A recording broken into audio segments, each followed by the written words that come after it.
Bonjour à toutes et bonjour à tous. Alors aujourd'hui, je tenais à faire une petite capsule sur le sentiment d'identité et la place que l'on prend dans notre incarnation. Quelle place on s'accorde, quelle valeur on se donne. Il est pour moi important de faire cette vidéo aujourd'hui parce que, étant tous issus en principe d'une même conscience globale, comme je l'appelle avec Marie, on est censé acquérir notre identité pour pouvoir s'incarner. Nous l'avons déjà spécifié dans nos dernières enquêtes sur la conscience globale, une grande découverte pour nous, très intéressante et très parlante. D'ailleurs, les sessions suivantes ont tourné autour de ce sujet. Il n'y a jamais de hasard, comme je vous disais, les amis.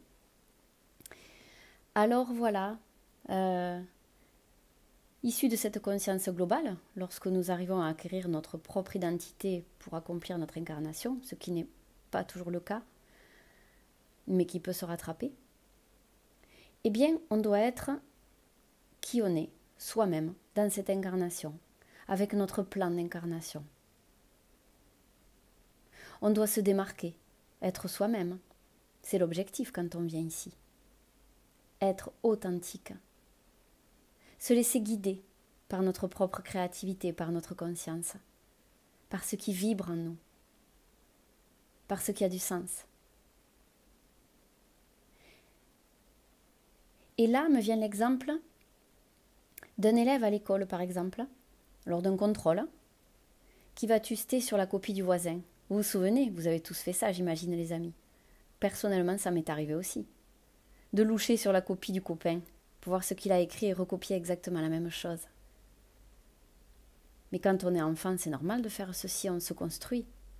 Autour de l'autre, on tâtonne, on se cherche, on découvre, et puis finalement on se trouve petit à petit sur le chemin. Et c'est ça qui est intéressant. C'est là que toute la valeur se prend, de qui on est. Combien d'entre nous ont fait ça? Et oui, c'est rigolo, c'est vrai, mais au final, est-ce qu'on doit continuer à faire ça toute une vie, s'inspirer de l'autre? Ou plutôt, rechercher en nous qu'est-ce qui résonne, sans copier le voisin, sans copier ce qui se fait à côté, sans s'inspirer de l'autre, discrètement, sans que cela se voie, pour avoir l'impression d'exister? Ça peut parfois être le cas dans la vie d'une personne.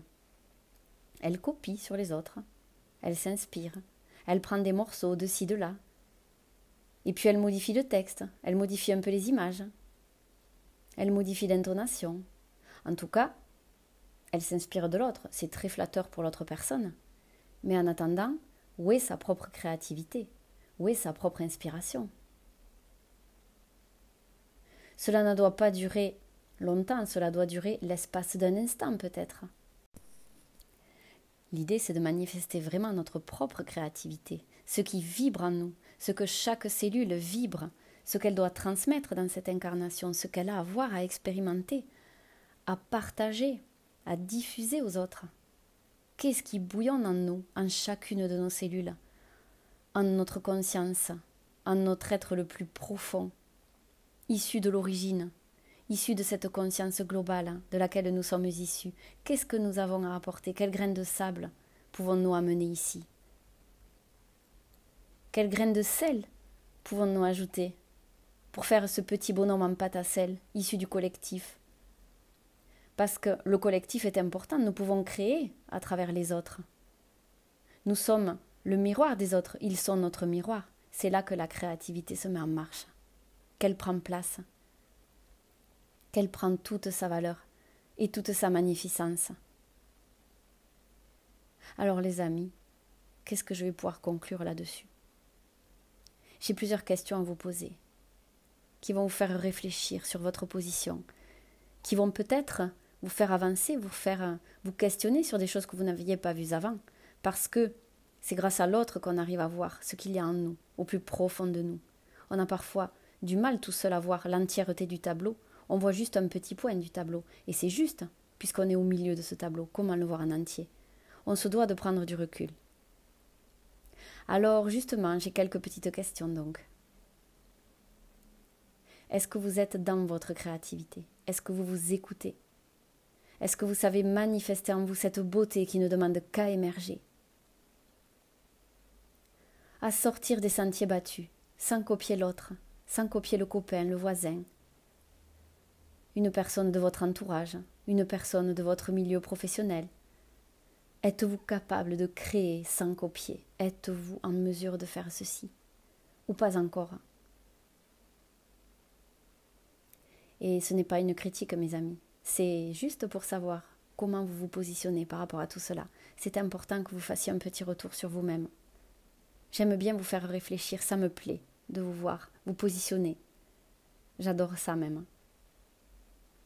Vous êtes tellement géniaux quand vous trouvez le chemin et que vous nous en faites part. On est tellement heureuse pour vous. C'est magique. Pourquoi? Parce que si tout le monde fait ça, le monde est merveilleux. Le monde change instantanément. Il se réactualise à chaque instant. Et c'est là la beauté du monde. Je suis entrée dans des propos philosophiques. Ça me rappelle mon année de terminale, où pendant 4 heures on se cassait la tête devant un sujet de dissertation. Vous vous souvenez? Peut-être que vous n'avez pas vécu ça.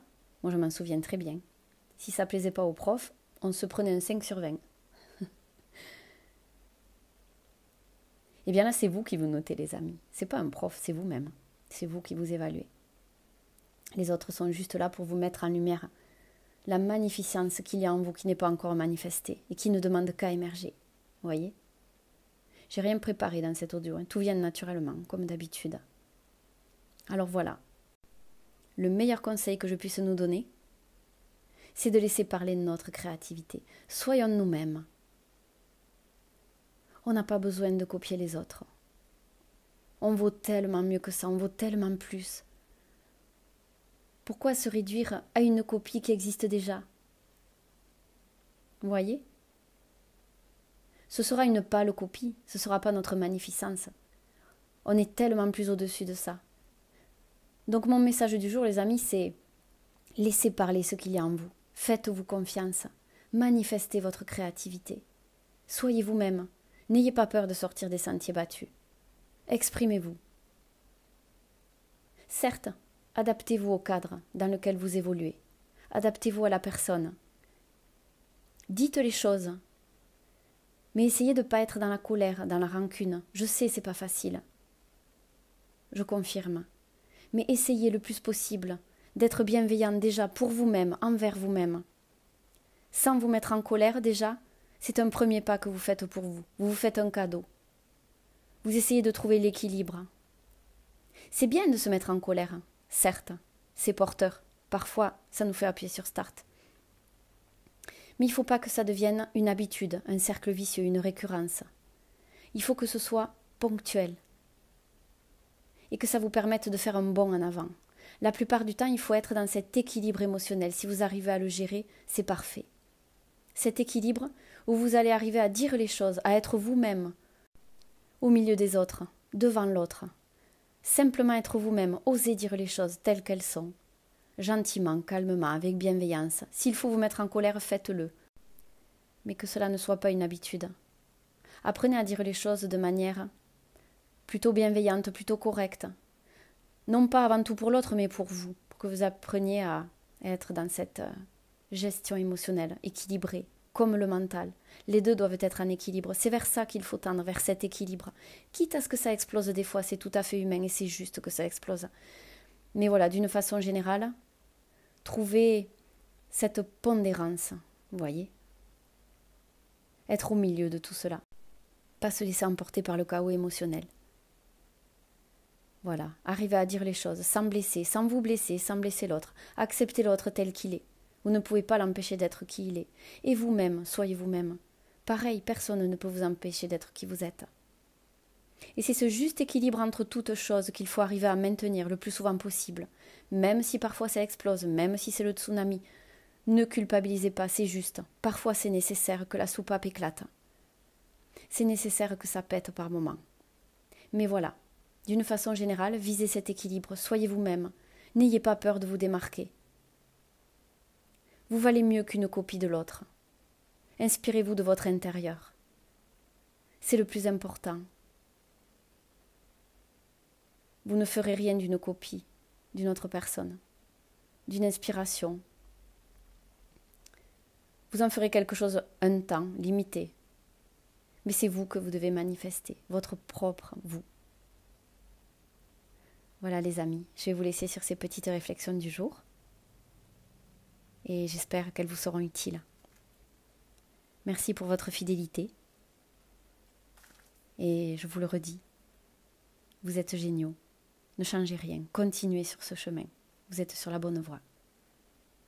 À très bientôt. Au revoir.